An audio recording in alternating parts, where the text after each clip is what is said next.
नमस्कार सबैजनालाई इएमएमआई को लेक्चरमा हार्दिक स्वागत गर्न चाहन्छु।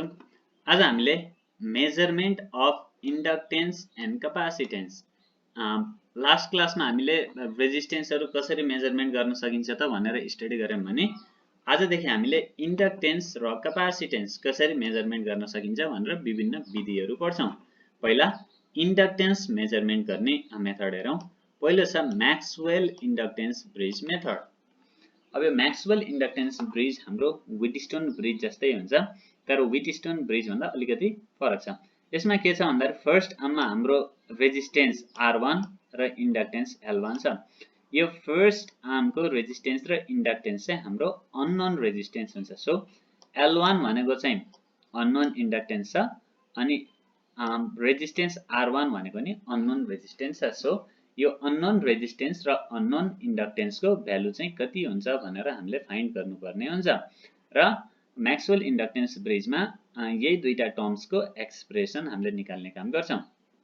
र यसमा R2 र L2 भनेको चाहिँ भेरिएबल रेजिस्टेन्स र इन्डक्टेन्स हुन्छ। सो L2 भनेको चाहिँ भेरिएबल इन्डक्टेन्स छ, R2 भनेको चाहिँ भेरिएबल रेजिस्टेन्स छ। हामीलाई L2 र R2 को भ्यालु चाहिँ थाहा हुन्छ, तर यसलाई हामीले भ्यारी पनि गर्न सकिन्छ। यो L2 चाहिँ एउटा कोइल हुन्छ र यसको सर्टेन रेजिस्टेन्स स्मल R2 भनेर मानेका छौं। यो कोइलको चाहिँ सर्टेन रेजिस्टेन्स स्मल R2 र यसको इन्डक्टेन्स चाहिँ L2 भनेर चाहिँ यसरी चाहिँ मानेका छौं। र यो resistance R2 small resistance R2 पनि हामीलाई नोन हुन्छ। र यो R3 र R4 भनेको चाहिँ हाम्रो स्ट्यान्डर्ड रेजिस्टेन्स हुन्छ। यो R3 र R4 को भ्यालु हामीलाई अलरेडी नोन हुन्छ। सो यो व्हिटस्टोन ब्रिजमा यो R1 र L1 भनेको चाहिँ अननोन टर्म्स हुन्छ भने R2, L2 small R2, R3 र R4 भनेको चाहिँ नोन टर्म्स हुन्छ। र यसलाई ब्यालेन्स कन्डिसनमा अपरेसन गरेर हामीले R1 र L1 को भ्यालु निकाल्ने काम गरिन्छ। अब ब्यालेन्स्ड कन्डिसनमा के हुन्छ त भन्दाखेरि व्हिटस्टोन ब्रिजको ब्यालेन्स कन्डिसनमा यो L1 र यो L1 र यो L2 यो दुईटाको रेशियो R3 र R4 सँग चाहिँ इक्वल हुन्छ।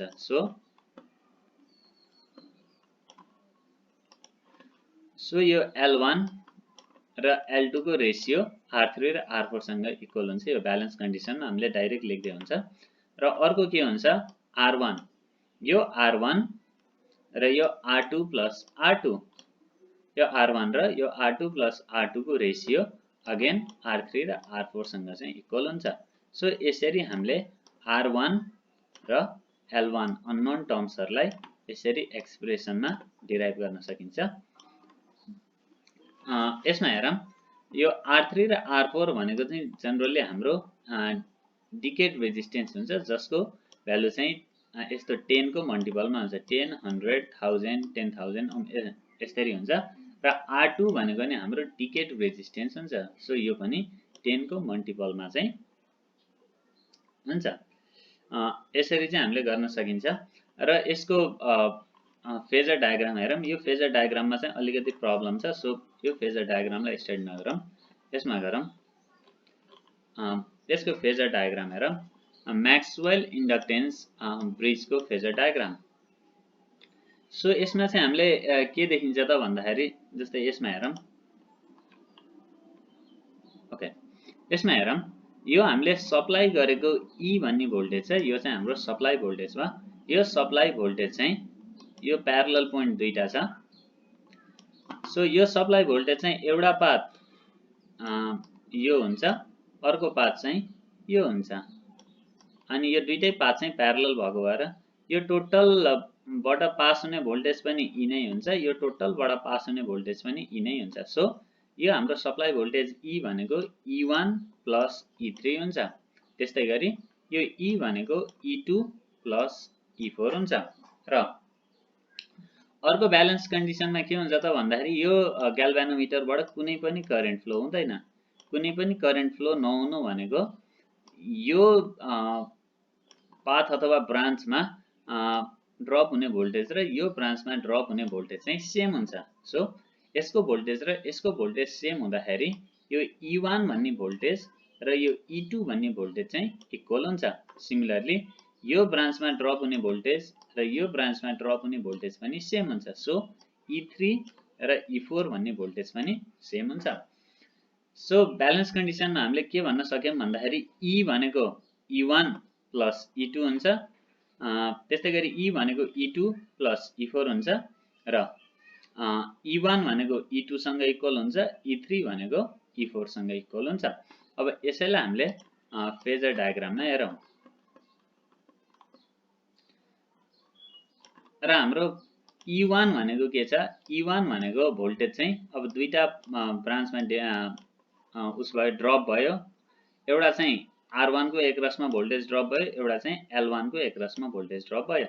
R1 को एकरसमा ड्रप भएको भोल्टेज चाहिँ हामीले सपोज यसबाट चाहिँ I1 करेन्ट फ्लो भछ भन्ने मान्यौं भने यो भनेको I1 R1 भयो अनि यो भनेको I1 इन्टु X L1 भयो। यसैलाई हामीले E1 भोल्टेज भनेर देखाएको छौं यो फेजर डायग्राममा। यो फेजर डायग्राममा हेरौं। जस्तै यो E1 भन्ने भोल्टेज यहाँ देखाएको छ। यो E1 भन्ने यो E1 भन्ने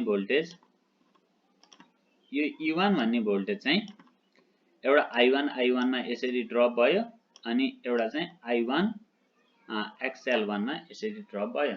सो यो ड्रप भएको भोल्टेज र यो ड्रप भएको भोल्टेज चाहिँ हामीले फेजर सम निकाल्यौं भने यो E1 भन्ने आउँछ र यो E1 भनेको अगेन E2 सँग इक्वल हुन्छ।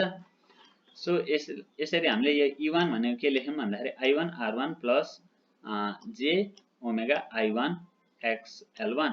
अब हाम्रो XL1 भनेको चाहिँ ओमेगा L1 हुन्छ। यो J भन्ने टर्म किन गर्यो भन्दाखेरि यो फेजले चाहिँ 90 डिग्रीले लिड गर्छ। यो रेजिस्टरको भोल्टेज ड्रप भन्दा इन्डक्टरको भोल्टेज ड्रप चाहिँ 90 डिग्रीले लिड हुने भएको भएर हामीले चाहिँ यसलाई प्लस J गर्यौं अनि XL1 भनेको चाहिँ ओमेगा L1 छ। सिमिलरली E2 भनेको के हुन्छ त? E2 भनेको अब यो R2 र यो R2 दुईटामा डिभाइड हुन्छ, यो I2 भन्ने करेन्ट। सो I2 अनि R2 प्लस R2 यो चाहिँ यो दुईटा रेजिस्टेन्स भयो इन्टु I2 भयो। सिमिलरली अनि I2 इन्टु के भयो त XL2 गरेर चाहिँ हामीले यसरी के गर्न सकिन्छ त? E2 भनेको I2 R2 प्लस R2 भयो, यो रेजिस्टेन्स ड्रप भयो, रेजिस्टेन्स भोल्टेज ड्रप, अनि यो भनेको चाहिँ inductor voltage drop plus J I2 omega L2 भनेर चाहिँ यसरी E2 को भ्यालु आयो र E1 र E2 लाई चाहिँ डाइरेक्ट इक्वल्स टु भनेर यसरी फेजर डायग्राममा देखाएको छ। सिमिलरली E3 को हेरौं। E3 भनेको अब यो ब्यालेन्स कन्डिसनमा यो पाथबाट कुनै पनि करेन्ट फ्लो नहुने भएको भएर यो I1 करेन्ट यो I1 करेन्ट नै हुन्छ, किनभने यो पाथबाट कुनै पनि करेन्ट नहुँदाखेरि यो चाहिँ ओपन सर्किट जस्तो हुन्छ। सो E3 बाट पास हुने करेन्ट भनेको I1 इन्टु R3 भयो।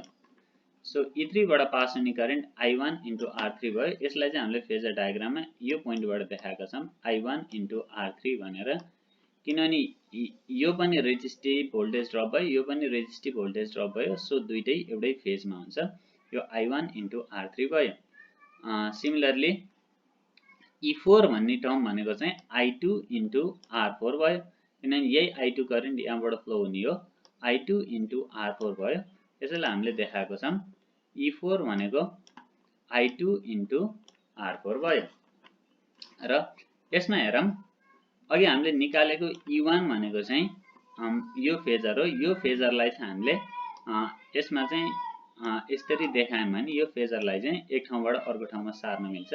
सो E1 भन्ने फेजरलाई चाहिँ यसरी सार्यौं भने यो चाहिँ E1 भयो, यो चाहिँ E1 हुन्छ अनि यो पोइन्टदेखि यो पोइन्टसम्मको यो फेजर चाहिँ E3 हुन्छ, E3 हुन्छ। सो हाम्रो E भनेको के हुन्छ त? यो E भन्ने फेजर चाहिँ E1 र E3 को चाहिँ भेक्टर सम हुन्छ। E1 र E3 को भेक्टर सम भनेको यसरी आउँछ। जस्तै यो फिगरमा यो E भन्ने टर्म चाहिँ यो हामीले सप्लाई गरेको भोल्टेज चाहिँ यो E1 र E3 को चाहिँ भेक्टर सम हुन्छ। यसलाई चाहिँ यसरी देखाइन्छ। सो यसरी चाहिँ हामीले अथवा E2 र E4 देखाउन पर्यो भने E1 को ठाउँमा हामीले E2 यसरी लेख्न सकिन्छ र E3 को ठाउँमा E4 यसरी लेख्न सकिन्छ अनि यसरी E देखाउन सकिन्छ। यसरी म्याक्सवेल इन्डक्टेन्स ब्रिजको फेजर डायग्राम स्टडी गर्न सकिन्छ।